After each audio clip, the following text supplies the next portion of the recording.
You're not going to do much. Luke? Aaron Glenn is a defensive coach? Come on. Yeah, it's interesting to see what happens there. The situation in the AFC is this. Patriots clinch the AFC East. Denver still holds the top spot in the conference. They can earn that top spot with a win over the Chargers in Week 18.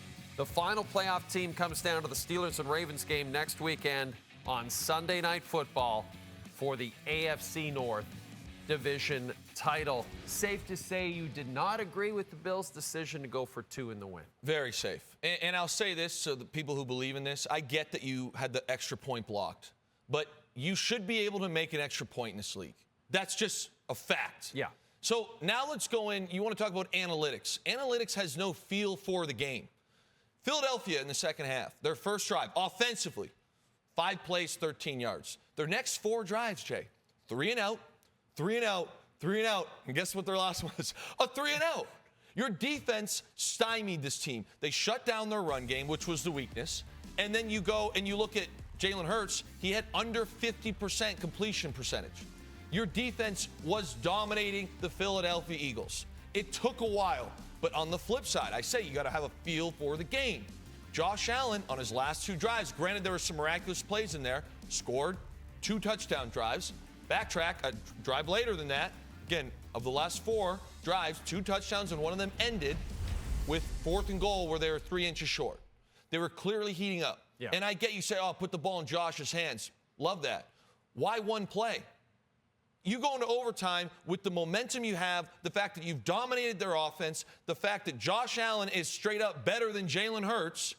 Why wouldn't you want to take those analytics and be, okay, in overtime, we're most likely going to win this game? Instead, you kind of roll the dice on a one-play situation. And granted, yeah, we wish we made the throw. Well, if we make a bad throw in overtime, we have another down. Right.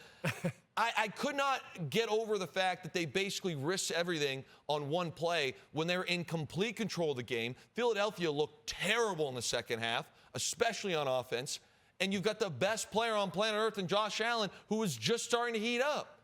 And now you sit here with an L. So I didn't like it at all. And I get that he was open, but it's an L. And I think if you go to overtime, there's a very high % chance you win that game. Oh, and you're at home. Having said that, Bills' offense through 3.5 quarters. Not good. How concerned are you about that? I'm concerned because the makeup of this team, you've heard me say this, we want to keep saying, oh, this is the Bills' year because Mahomes is in there. Now Lamar might be there. We'll see what happens next week. Mahomes is in there. It's the Bills' year. Well, you know it's not the Bills' year? Their roster construction outside of Josh Allen. You come out here today, and Cook, who has been phenomenal, he's been unbelievable this year. Coming into today, he was leading the league in rush yards.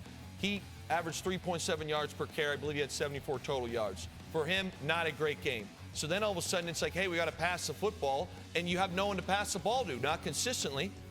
And Josh starts scrambling around.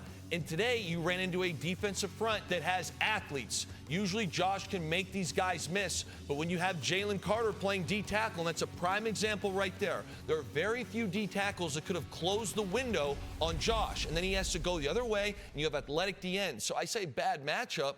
You look at the Bills, there's going to be playoff teams that they potentially will see. The Houston Texans, the Denver Broncos, potentially 2 of them that have great defenses that can shut down the run game. And if they shut down this run game, it's very, very tough to be consistent by just playing what I like to call recess ball. So as much as I love Josh Allen, because I do believe he is the best football player on planet Earth right now, I think they have failed him with this roster offensively because it's run game or bust. Now I'm going to flip back to the positive for the Bills, and actually really the negative for the Eagles, because you said it. The Bills' defense shut down the Eagles in the second half, but there's getting shut down, and then there's Jalen Hurts, 0 passing. Like, it's one thing to get shut down. 0 passing yards? Yes. This guy is bewildering to me. To me as well. I'm watching it going, you got to be kidding me. They're up 13-0. Your defense is playing lights out. Get a couple first downs and call this thing a day. But I want you to watch Jalen Hurts' head movement here. Okay, and this is why I say it's one look. We scramble, we get outside the pocket, we throw it out. Again, here we go. Watch his head here. If you're watching at home, it's take your first read. It's not there. We got a little bit of pressure. We roll out. We throw it out of bounds. This is how he's playing the game of football. He's playing one read football. And if it's there, it's great. One read, not there, throw it out of bounds. I can't. Now, he might go 2 reads here. I'm not sure. 1, maybe he went 2. I couldn't tell if he was looking this one, but we still roll out, throw it out of bounds. Where you talk about processing the game of football, and I think Jalen Hurts is a tremendous athlete. I think he's got a great arm. But what gets strange to me is what I like to see, and you've heard me say it numerous times sitting right here, watch this guy go through his progression or watch him try and manipulate the defense with his eyes. When I watch Jalen play, and you see in some of these plays, it's stare down 1 read. And if it ain't there, cue the circus up, baby. And if the circus didn't come to town, which the Bills didn't let it come to town, this is what you're going to get. 0 passing yards. It came down to a 2-point conversion for a loss in a game where you had a double-digit lead and it's pouring rain and you're playing a defense that is very, very bad throughout the season, not today, at stopping the run. Yeah.